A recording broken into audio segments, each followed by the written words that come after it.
Hai, selamat pagi murid-murid. Apa kabar murid-murid hari ini? Cikgu harap murid-murid semua dalam keadaan yang sehat hendaknya. Okey, jadi hari ini kita akan sambung pelajaran kita untuk subjek sains tahun 5. Okey, tajuk kita hari ini masih pada tajuk jirim. Okey, mari kita lihat apa yang kita akan pelajari pada hari ini.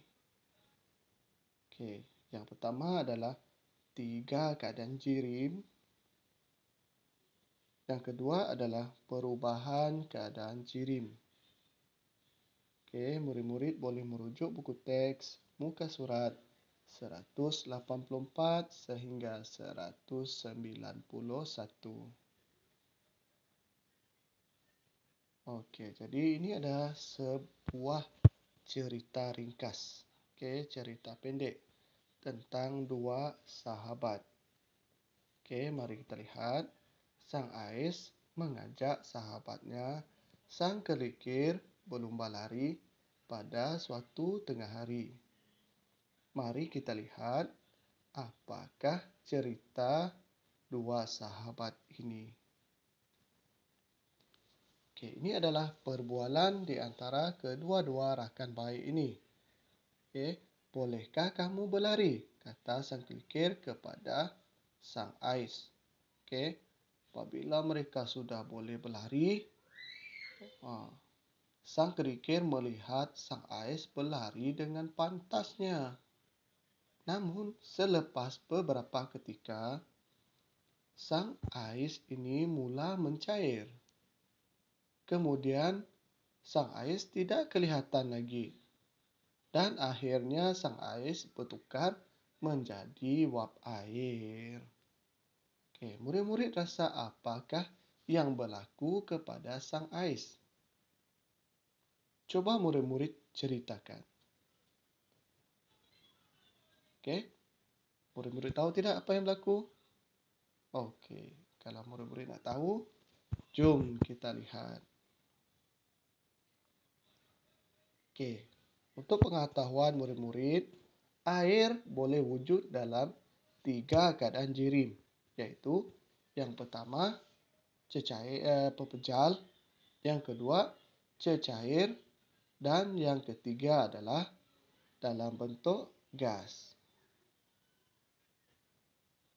Okey, mari kita lihat apakah bentuk-bentuk ini. Okey, yang pertama adalah bentuk pepejal. Bagaimana pula bentuk pepejal ini? Okey, mari kita lihat. Jirim air dalam keadaan pepejal dikenali sebagai ais. Okey. Manakala jirim cecair ataupun jirim air dalam cecair, okey, kita lihat air dalam bentuk cecair dikenali sebagai air. Dan seterusnya, air dalam keadaan gas dikenali sebagai wap air. Mari kita lihat perubahan keadaan jirim. Okey. Air boleh berubah daripada satu keadaan jirim kepada satu keadaan jirim yang lain. Mari kita lihat gambar. Okey. Apakah yang berlaku kepada aiskrim tersebut? Okey. Adakah murid-murid tahu bagaimana perubahan keadaan jirim air ini berlaku? Okey. Perubahan keadaan jirim air ini boleh berlaku melibatkan dua keadaan, iaitu yang pertama, apabila air menerima haba, dan yang kedua, apabila air kehilangan haba. Okey, mari kita lihat bagaimana perubahan jirim air apabila ia menerima haba. Okey, proses perubahan ini adalah dipanggil sebagai proses peleburan, di mana daripada bentuk pepejal akan bertukar kepada bentuk cecair. Mari kita lihat. Air melebur menjadi air apabila ais menerima haba daripada persekitaran. Yang kedua adalah proses penyejatan, iaitu daripada keadaan cecair kepada keadaan gas. Proses penyejatan air berlaku pada suhu sebarang suhu di bawah takat didih. Dia tidak kisah suhu manapun, hanya dia akan berlaku di bawah takat didih. Dan kalau dia di bawah takat beku, penyejatan juga tidak berlaku. Jadi air tersejat menjadi wap air apabila air menerima haba daripada persekitaran. Yang ketiga, proses pendidihan. Proses daripada cecair kepada gas. Wap air terbentuk apabila air mendidih kepada suhu 100 darjah. Proses pendidihan berlaku apabila air menerima haba daripada persekitaran. Bagaimana pula dengan air apabila dalam keadaan kehilangan haba? Murid-murid tahu tidak? Jom kita lihat.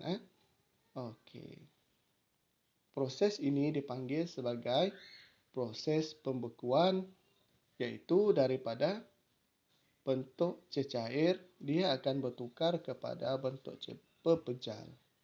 Di mana air membeku menjadi ais apabila kehilangan haba ke persekitaran. Apabila ia sudah mencapai tahap di bawah tahap beku, iaitu dari 0 darjah ke bawah.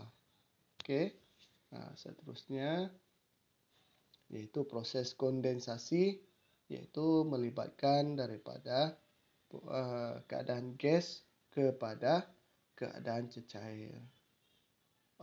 Proses kondensasi air berlaku apabila wap air kehilangan haba ke persekitaran. Jadi itulah dia dua proses apabila air kehilangan haba. Jadi itu saja untuk kali ini. Happy learning and stay safe. Kita jaga kita. Harap semua murid faham apa yang cikgu sampaikan. Terima kasih.